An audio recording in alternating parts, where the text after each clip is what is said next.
All right. Thank you. Hello. Thank you, Arlene, for your warm welcome. And it's really my honor and my privilege to be here with all of you today to talk about self-love and what is self-love. Well, my name is Donna Bond, and I spent 28 years as a corporate marketing executive in hospitality. And at the age of 44, I sort of woke up at the top of my game, and I was at the top of the ladder. I looked around and I thought to myself, all this isn't all that. And I didn't know it at the time, but I had breast cancer growing in my chest. And I went on a search for deeper meaning and more purpose in my life because I knew that I wanted to make a greater contribution in the world. But I had no idea what that looked like. And at the time, I didn't really have the framework in my consciousness to experience anything other than what I already knew. On the advice of an intuitive, I enrolled myself in a master's program in spiritual psychology. And this was back in 2013.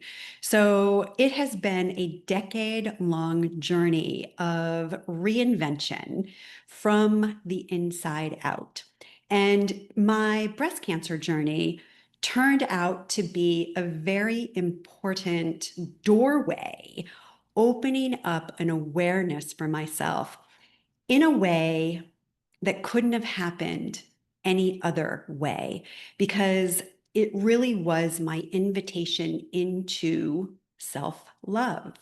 And what is self love? So I'm going to go ahead and share my screen because I have some slides and some quotes. And, I want to start with this idea, this awareness that the most important person in your life experience is you. And, we're not taught that. We don't think about that.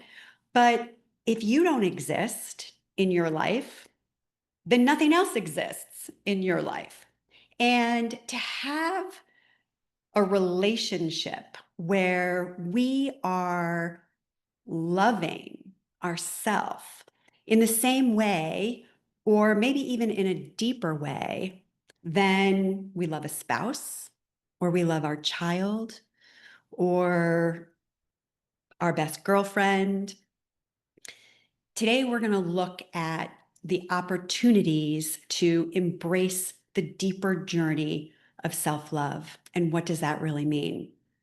So, just to give you a little bit about how I walked myself into this, I was pursuing a master's degree at the University of Santa Monica in spiritual psychology with an emphasis in consciousness, health, and healing. Today, I am a practicing spiritual uh, life life and business coach. Ooh, that was weird. I'm also a catalyst for personal transformation. And I call myself that because I have been through so many different iterations of myself and my life that I consider myself an expert in personal transformation, going from being a very rigid corporate executive into a very open, gentle, compassionate, different way of being with my clients. I had to undo a lot of limiting beliefs, a lot of old storylines that were no longer serving the life that I wanted for myself. So during my breast cancer journey, I was engaged in a practice called compassionate self forgiveness. And when I was engaging in this practice, out of my mouth, I said, I forgive myself for judging myself as not loving myself. And when that came out of my mouth, I experienced a little bit of shock around it because it was a surprise to me that I didn't love myself. And when I really started to take a deeper look and begin to examine the way in which I was treating myself, the way in which I related to myself, I recognized that I was quite cruel. I was quite demanding. I was quite relentless. I was unyielding. I was rigid. I was mean. I was mean. I started examining the way that I was relating to myself, and I realized I would not relate that way to anyone that I truly cared about or anyone that I truly loved. And so this sent me on a long journey of really understanding what self love actually is. We hear about self care, and self care, my definition of it, is any activity that we do deliberately in order to take care of our mental, emotional, physical, or spiritual health. And self care, we think self care is self love, but today I'm going to offer you some very specific distinctions that show that self care is a self loving act that we can perform for ourselves, but it's actually quite different. And I draw these distinctions because between these two because sometimes people hear self-love and they think like I'm going to go to the spa for the day and then that's going to be the self-love that I need. And it's a little bit deeper than that. So self-love, my definition, is the honor, reverence, and compassion, respecting all of the divinity and all of the humanness that is you. And what that really means is loving all of you, not just the shiny, pretty, organized parts, but also having that reverence and respect for the complicated pieces of yourself that might be more difficult to bring that loving compassion to. And this is really about loving all of ourselves, loving our wholeness. But self love, very specifically, is about this relationship that you have with you. And we hear the term, and depending on what generation you're in, you can interpret this as narcissism, because actually, when you look it up in the dictionary, there have been some definitions that really refer to it in that way, that it's conceited to love ourselves. And so today, I really want to dispel that. And I really want to encourage you to lift your awareness to this idea that the most important person in your life experience is, in fact, you. I'm going to give you a quote from Dr. Robert Holden, who is a wonderful author. He wrote a book called Authentic Success. He says, if something in your life is missing, it's probably you. I just want you to take that in. Dr. Holden actually wrote forward to my book, which is called Original Wisdom, Harness the Power of the Authentic You. You can see it over my shoulder there. You can find it on Amazon. And I think Arlene's going to share the link with you a little bit later. I recommend the Audible because I narrate it. Here's our first distinction: responsibility versus reverence. As we said, self-care, it's like something that we're doing, it's an activity. And so sometimes when we get into those activities, it can feel like a chore or it can feel like a responsibility. It's like another thing on our to-do list. I got to go for that walk. Oh, I got to like make myself a healthy dinner. And so the idea, we don't want to make it a checklist item.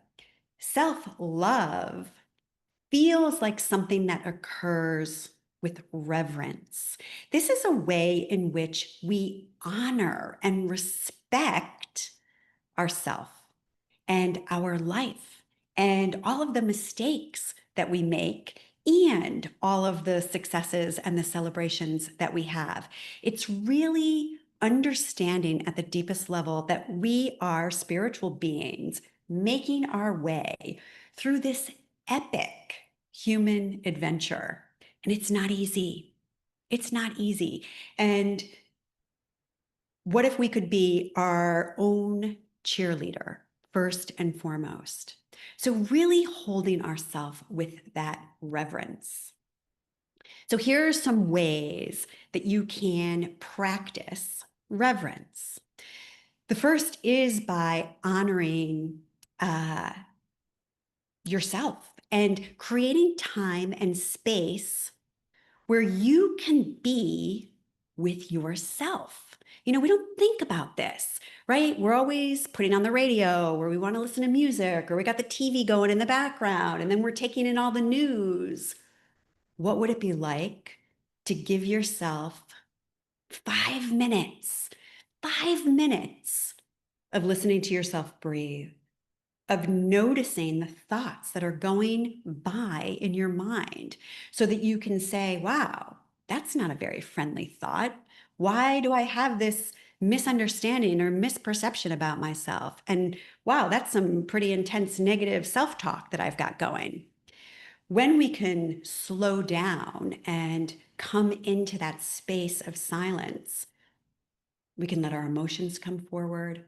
We can begin to notice and witness the patterns that are in our consciousness. So developing a habit for this honoring to actually take place. Having a reflection in the mirror. Go to the mirror, look yourself in the eye in the mirror. Tell yourself, I love you. I'm here. I support you no matter what. No matter what happens, I've got your back. I'm not going to let you down. I'm not going to leave you or abandon you. I'm with you. I've got you. What would it be like to say that to yourself? Making commitments and actually keeping them. We make a lot of commitments to a lot of people, and usually we take care of everybody else, and then the day is over and we're falling to sleep, and we realize once again that commitment that we had made to ourselves to take that walk or to sit for 5 minutes of silence, we didn't keep it. As we keep commitments to ourselves, we build a level of trust. And as we build that level of trust, we begin to believe in ourselves in a deeper way. Speaking your truth, even when it's not pretty. And the reason that we don't want to speak our truth is because sometimes we think somebody has to be right and somebody has to be wrong. And I want to just bring your awareness to this possibility that we can still listen and validate another. We can hear what they're saying, and we can offer our contribution or our perspective or our different way of seeing something, so that it's a both and. I'm hearing you and I want to make a contribution of what's true for me. And then we bring each other into view when we can do this for each other. Taking a stand for yourself. And this is, again, like really honoring your deeper truth, honoring what works for you and what doesn't work for you, and having the courage to be able to bring that forward and share it with another. These are all beautiful acts of self-love. So distinction number 2, self-love or self-care honors the temple of you, and self-love honors the essence of you. So self-care, again, can sort of have a fragmented focus because we have all these categories: the emotional category, the mental category, the physical category, and self-love can line up in all of those different places, right? The physical category, or for the self-care rather, is going to the gym, and the emotional category of self-care, which we don't think about this, is sometimes processing our anger in a healthy way. I would also say that these are definitely acts of self-love, but I wanted to draw this distinction for you. When we honor the essence of ourselves, we're honoring our spirit, we're honoring our energetics. And, people hear spiritual life and business coach, and they're like, oh, is that religious? It's not. Spirituality, and the definition of it, is the relationship that we have to this invisible energetic part of ourself. And this invisible energetic part of ourself is coming more and more online every single day, all over the globe. So it's really in all of our best interest to begin paying attention to this part of ourselves. And this energetic, it has information in it. There's data in it. The data is of our highest self. And that information wants to come through and flow through and be recognized and acknowledged by the ego part of you, the mental part of you, so that's a way that we are coming into alignment with our real truth and our highest self. So self-love honors our spirit, or that essence, and in so doing is the embodiment of balance on all levels of our being: physical, mental, emotional, and spiritual. So the ways that we can honor our essence: listen to your heart. Oh my God, when was the last time you even thought about that? Right? We hear these things and we think that they're cliches, and we hear these things and we dismiss them. But here's the thing: your heart is the receptor to this energetic, invisible part of you that has all of this wisdom and knowing and good juju for your life. And if we don't tune in to our hearts, then we can't receive that information, because this is how it comes through. So when we practice self-care, we're oftentimes listening to our PQ, which is our physical intelligence, right? Our physical intelligence, our body, or our IQ, our thoughts and our thinking and our mental constructs. And we think I should do something. And so we follow that and we go off and we do self-care. But self-love is where we listen to our EQ, our emotional intelligence, and our SQ, which is our spiritual intelligence. And this is what I'm talking about, in bringing in that higher wisdom for your life, which must come through your heart, not through your thinking. Acknowledge the multidimensional connectedness of you, that you are not just your thoughts. You are not just your body. You are not just your emotions or your behaviors. You are the composition and the connectedness of all of that as a whole, as one. And you're the same as that guy over there, because we're all these energetic beings having these human experiences. And in that, it's like an equal playing field, and we can recognize that in another.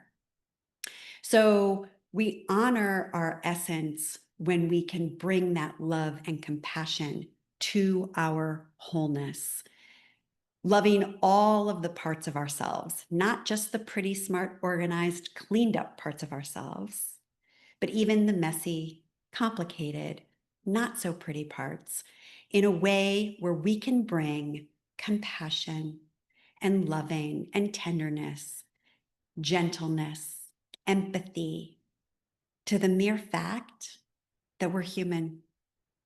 And it's not easy. Being human, it's not easy. But when we can hold it with reverence for ourselves, then we begin transmitting that from our being out into the world, out across the globe, because these energetic parts of our being have transmitters, and we are sending out the material that we hold in our consciousness. So when we can hold that reverence and that respect, that floats from us out into the world, and in a secret way is transmitted to all that are around us. Wouldn't the world benefit from more of that? So my last distinction here is self-care is oftentimes all about the doing. It's about something that we do. But self-love is really about a way of being, and a way of being in the world. So some awarenesses that I'd like to share with you about that is to remember this notion that you are an energetic being having a human experience. that the true nature of your essence is actually the energy of love itself. And that might sound really big and outlandish. And if you'd like to read more about that, you can reference a book called Power versus Force by Dr. David Hawkins. Our true nature is the energy of love. And when we can recognize and embody that, then we can remember and share that out into the world. Another way that we can embody this way of being is that we can see our life through the lens that whatever is happening for learning. Most of us go through life and we see life as happening to us, not life is happening for us, or even deeper yet still, life is happening through us. But when we can see that life is happening for us, we can recognize that all of our challenges, all of our trials, all of our tribulations are really invitations. They are invitations into a deeper level of self-acceptance, a deeper level of self-loving, a deeper level of self-honoring, and that we are all humans doing the best that we can. And so is everybody else. So when we see our life through this lens, we immediately take ourselves out of the seat of the victim and we place ourselves into the seat of the creator. And we recognize we're participating with life in an exchange. And we get to do life however we choose. However we choose. Wow. What do you want to choose?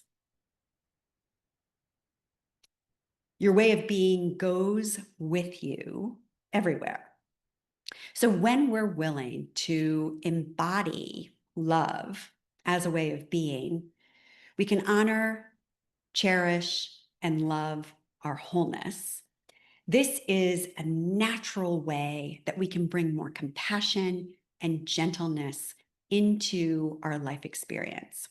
So to give you some tactical, practical ways that you can begin to incorporate some of these awarenesses, slow down, take a breath, create that space for yourself, because most of us are going Mach 10 with our hair on fire, with our attention and our mindset all up ahead of all of the things that are on the to-do list. And we got to do this and we got to do that. And we got to hurry up and get this and hurry up and get that. And most of us are not landed here and now in this present moment. So I want to invite you to slow down. You have all of the answers and all of the wisdom inside of yourself.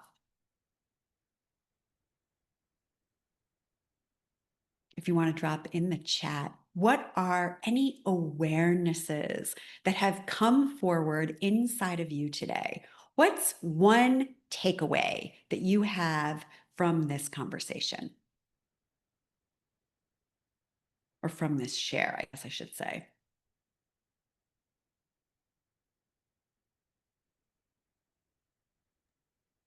Yeah, if you want to just be witnessed and drop that in the chat, you are welcome to. Donna, we have one share. Love that shift to think of life happens for us. Yes, I love that. I acknowledge your awareness. Yes, this is a big shift in our thinking to recognize that life is happening for us. If you would like 40 practical ways to deepen your own practice of self-love, you can go to meetingyourselfwithlove.com. And there you will find my self-love assessment. And that assessment will give you an indication of where you are with your self-love practices. And it will also inspire your thinking on different ways that you can practice self-love in your life. Let's see, what else is in here? Acceptance. Yes, acceptance, acceptance, acceptance. I love it. It's the key to our freedom and liberation, believe it or not. Another awareness that I am important. Oh my God, yes, you are so important. And, I want to give everybody the metaphor of having a cup. And when your cup is full, then your cup sort of runneth over to everybody else around you. But when you take things out of your cup and you give it away to everybody else, and you're doing for others, and you are only taking care of others, eventually you're going to look down and you're going to recognize that your cup is empty. And then you're not going to be in a position to be able to give anymore. And then we end up struggling with things like a health crisis that will get our attention so that we can put our focus and our energy and our love back into taking care of ourselves so that we can then take care of others from a full cup.